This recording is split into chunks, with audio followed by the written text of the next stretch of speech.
Hi hello friends, welcome back to my channel. ನಾನು ಸಂಗೀತ. ಎಲ್ಲರೂ ಹೆಂಗದ್ರಿ? ಆರಾಮದಿರೇನ್ರಿ? ನಾನು ಕೂಡ ಆರಾಮದಿ ನೋಡ್ರಿ. ಬರ್ರಿ, ಇವತ್ತು ನಮ್ಮ ಉತ್ತರ ಕರ್ನಾಟಕದಲ್ಲಿ ಮಾಡುವಂಥ ನುಗ್ಗೆಕಾಯಿ ಸಾಂಬಾರನ್ನು ಯಾವ ರೀತಿ ಮಾಡೋದಂತ ನಾನಿವತ್ತು ಶೇರ್ ಮಾಡ್ತೀನಿ. ಎಲ್ರಿಗೂ ಕೂಡ ನೋಡ್ರಿ ನುಗ್ಗೆಕಾಯಿ ಅಂದರೂ ತುಂಬಾ ಇಷ್ಟಪಟ್ಟು ತಿಂತಾರೆ. ಮಕ್ಕಳಿಗೂ ಕೂಡ ನೋಡ್ರಿ ತುಂಬಾ ಇಷ್ಟಪಡ್ತಾರೆ, ಮತ್ತು ದೊಡ್ಡವರು ಕೂಡ ಇಷ್ಟಪಟ್ಟು ತಿಂತಾರೆ ನೋಡ್ರಿ. ಆ ಒಂದು ನುಗ್ಗೆಕಾಯಿ ಸಾಂಬಾರು ಮಾಡೋದಕ್ಕೆ ನೋಡ್ರಿ ಮೊದಲೇದಾಗಿ ಒಂದು ಕುಕ್ಕರ್ ಒಳಗೆ ಒಂದು ಬಟ್ಲ ತೊಗರಿಬೇಳೆನ ಹಾಕ್ಕೊಂಡಿದ್ದೀನಿ. ಮತ್ತು ನಾನಿಲ್ಲಿ 2 ಟೊಮೆಟೊನ ಹಾಕ್ಕೊಂಡು ನೀರನ್ನು ಹಾಕ್ಕೊಂಡು ಸ್ವಲ್ಪ ಅರಿಶಿನ ಪುಡಿನ ಹಾಕ್ಕೊಂಡ್ಬಿಟ್ಟು ಇಲ್ಲಿ ಒಂದು 3 ವಿಸಲನ್ನು ಹಾಕ್ತಾಯಿದ್ದೀನಿ ನೋಡಿರಿ. 3 ವಿಸಲ್ ಆದಮೇಲೆ ಇದನ್ನು ಸ್ವಲ್ಪ ತಣ್ಣಗಾಗೋದಕ್ಕೆ ಬಿಡಬೇಕು.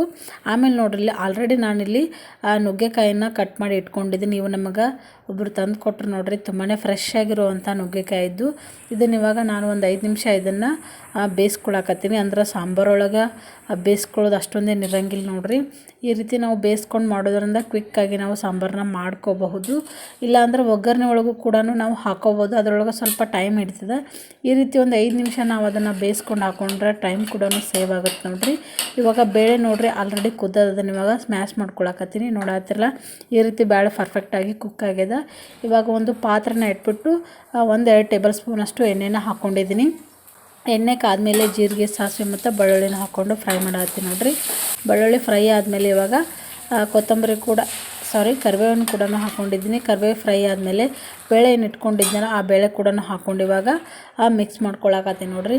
ಈ ಒಂದು ಸಾಂಬಾರು ನೋಡ್ರಿ ಅನ್ನ ಜೊತೆ ಆಗಿರ್ಬೋದು, ರೊಟ್ಟಿ ಚಪಾತಿ ಎಲ್ಲದ್ರ ಜೊತೆನೂ ಸೂಪರ್ ಕಾಂಬಿನೇಷನ್ ಆಗಿರ್ತದೆ ನೋಡ್ರಿ. ಇವಾಗ ರುಚಿಗೆ ತಕ್ಕಷ್ಟು ಉಪ್ಪು ಮತ್ತು ಅರಿಶಿನ ಪುಡಿನ ಹಾಕ್ಕೊಂಡು ಇವಾಗ ಕೈ ಆಡಿಸ್ಕೊಳಕತ್ತೀನಿ. ನೋಡತ್ತಿರಲ್ಲ, ಈ ರೀತಿಯಾಗಿ ಮಿಕ್ಸ್ ಮಾಡ್ಕೊಂಡ್ಮೇಲೆ ಅವಾಗ ಏನು ಬೇಯಿಸ್ಕೊಂಡು ಇಟ್ಕೊಂಡಿದ್ನಲ್ಲ ನುಗ್ಗೆಕಾಯಿನ ಇವಾಗ ಹಾಕ್ಕೊಂಡು ಚೆನ್ನಾಗಿ ಮಿಕ್ಸ್ ಮಾಡ್ತಾಯಿದ್ದೀನಿ. ಆಮೇಲೆ ನಿಮಗೆ ಎಷ್ಟು ಗಟ್ಟಿ ಬೇಕು ಮತ್ತು ಎಷ್ಟು ತಿಳಿಬೇಕು ನೋಡಿಕೊಂಡು ನೀರನ್ನು ಹಾಕೋರಿ. ನಾನಿಲ್ಲಿ 2 ಗ್ಲಾಸಷ್ಟು ನೀರನ್ನು ಹಾಕ್ಕೊಂಡಿದ್ದೀನಿ. ನೀರನ್ನು ಹಾಕಿದ ಮೇಲೆ ನೋಡ್ರಿ ಸ್ವಲ್ಪ ಹವೀಜ್ ಪುಡಿನ ಹಾಕ್ಕೊಂಡಿದ್ದೀನಿ. ಹವೀಜ್ ಪುಡಿ ಹಾಕ್ಕೊಂಡ್ಮೇಲೆ ಇಲ್ಲಿ ಸಾಂಬಾರು ಮಸಾಲಾನ ಹಾಕ್ಕೊಂಡಿ ನೋಡ್ರಿ. ಸಾಂಬಾರು ಪೌಡರನ್ನು ಹಾಕ್ಕೊಂಡು ಚೆನ್ನಾಗಿ ಮಿಕ್ಸ್ ಮಾಡ್ತಾಯಿದ್ದೀನಿ. ಮಿಕ್ಸ್ ಮಾಡಿದ್ಮೇಲೆ ನೋಡ್ರಿ ಒಂದು ಮುಚ್ಚಳನ ಮುಚ್ಚಿಬಿಟ್ಟು ಒಂದು 5 ನಿಮಿಷ ಇದನ್ನು ಸಣ್ಣ ಉರಿ ಒಳಗನ ಕುದಿಸ್ಕೋಬೇಕಾಗುತ್ತೆ ನೋಡ್ರಿ.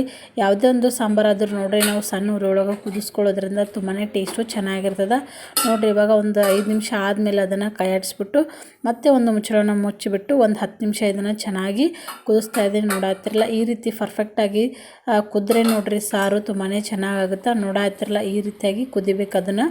ಇನ್ನೂ ಯಾರಾದರೂ ನನ್ನ ಚಾನಲ್ನ ಸಬ್ಸ್ಕ್ರೈಬ್ ಮಾಡದೆ ನೋಡ್ತಾ ಇದ್ದರೆ ಪ್ಲೀಸ್ ನನ್ನ ಚಾನಲ್ನ ಸಬ್ಸ್ಕ್ರೈಬ್ ಮಾಡ್ಕೊಂಡು ನೋಡಿರಿ, ಸಪೋರ್ಟ್ ಮಾಡ್ರಿ ಅಂತ ಕೇಳ್ಕೊಳತ್ತೀನಿ. ಫೈನಲ್ ನೋಡಿರಿ ಸಾಂಬಾರು ಕುದ್ದಾಯಿತು. ಲಾಸ್ಟ್ಗೆ ಕೊತ್ತಂಬರಿನ ಕಟ್ ಮಾಡ್ಕೊಂಬಿಟ್ಟು ಈ ರೀತಿ ಒಂದು ಸಲ ಕೈ ಆಡಿಸ್ಕೊಂಡ್ಬಿಟ್ರೆ ಪರ್ಫೆಕ್ಟ್ ಆಗಿರುವಂಥ ನುಗ್ಗೆಕಾಯಿ ಸಾಂಬಾರು ರೆಡಿ ಆಗುತ್ತೆ ನೋಡ್ರಿ. ತುಂಬಾ ಈಸಿಯಾಗಿ ಕ್ವಿಕ್ಕಾಗಿ ಮಾಡ್ಕೋಬೋದು. ಇದನ್ನು ನಾವು ಅನ್ನ ಜೊತೆ ಮತ್ತು ರೊಟ್ಟಿ ಚಪಾತಿ ಜೊತೆ ಕೂಡ ಯೂಸ್ ಮಾಡ್ಕೋಬೋದು ನೋಡ್ರಿ. ರುಚಿ ಅಂತರೂ ನೋಡ್ರಿ ಅಲ್ಟಿಮೇಟ್ ಇರ್ತದೆ. ಯಾರಿಗೆಲ್ಲ ನುಗ್ಗೆಕಾಯಿ ಇಷ್ಟ ಆಗುತ್ತಲ್ಲ ಅವರು ಈ ರೀತಿ ಸಾಂಬಾರನ್ನ ಮಾಡ್ಕೊಂಡು ತಿಂದ್ರಿ, ತುಂಬಾ ಟೇಸ್ಟಿಯಾಗಿರ್ತದೆ ಅಂತ ಹೇಳ್ತೀನಿ. ನಮ್ಮ ಮನೆಯೊಳಗೆ ಎಲ್ರಿಗೂ ಕೂಡ ನುಗ್ಗೆಕಾಯಿ ಇಷ್ಟ ನೋಡ್ರಿ. ನಿಮ್ಮ ಮನೆಯೊಳಗೆ ಯಾರಿಗೆಲ್ಲ ನುಗ್ಗೆಕಾಯಿ ಇಷ್ಟ ಆಗುತ್ತಂತ ಕಮೆಂಟ್ ಮಾಡಿ ಹೇಳ್ರಿ. ಮತ್ತು ನೋಡ್ರಿ ಇದು ನೆಕ್ಸ್ಟ್ ವಿಡಿಯೋನ ಕಂಟಿನ್ಯೂ ಮಾಡಾಕತ್ತೀನಿ. ಬೆಳಗ್ಗೆ ನೋಡ್ರಿ ನಾನಲ್ಲಿ ಎದ್ದ ತಕ್ಷಣ 2 ಗ್ಲಾಸಸ್ ನೀರನ್ನು ತೊಗೋತೀನಿ. ಫಸ್ಟಿಗೆ ನೋಡ್ರಿ ಇದು ವಾರ್ಮ್ ವಾಟರ್ನ ತೊಗೋತಾ ಇದ್ದೀನಿ. ಬೆಳಗ್ಗೆ ಒಂದು ನೀರು ಕುಡಿಯೋದ್ರಿಂದ ನನ್ನ ಒಂದು ರೂಟೀನು ಸ್ಟಾರ್ಟ್ ಆಗುತ್ತೆ. ಬೆಳಗ್ಗೆ ಬೇಗ ಎದ್ದೆ ನೋಡ್ರಿ ಇವತ್ತು. ಯಾಕಪ್ಪ ಅಂತಂದ್ರೆ ಹಸ್ಬೆಂಡು ಮಂತ್ರಾಲಯಕ್ಕೆ ಹೊಂಟಿದ್ರು, ಪಾದಯಾತ್ರೆ ನೋಡ್ರಿ.